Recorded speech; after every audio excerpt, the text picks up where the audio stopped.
Londa Senyonga Moses. So, gwe bizibu ki by'olina ssebo? Kusooka oyanjule. Omanyako gwane? Nze Kafulo Edwin. Kafulo Edwin. Kasooka ombuulire. Lwaki ombuuza ebibuuzo? Ebibuuzo. Mr. Edwin. Bibuuzo ki by'oyagala okumbuuza? Byeyina. Emirimu gyakula. Tubonaabona. Kati ky'ogenda okukola. Ogenda kuyigga akalulu. Tukyuse administration ya Kampala. Kubanga emirimu tegigenda kwetondawo bwetonzi. Emirimu gigenda kujjawo nga waliwo ekintu ekikolebwa.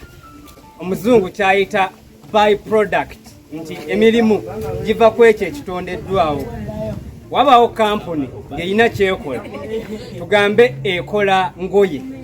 Nannyini kampani tagenda kwambala ezo ngoye, tagenda zeeguza, agenda kubanga yeetaaga abakozi abagenda zitunda. Fune engeri gye tuteekawo companies ez'enjawulo ezigenda okuyamba omuntu alina obukugu obw'enjawulo n'oyo atayina.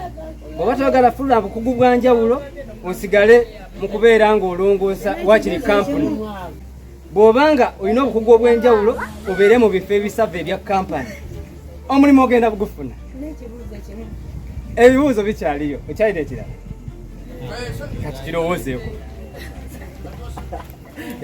Manuel Moses Senyonga, aspiring Lord Mayor 2026.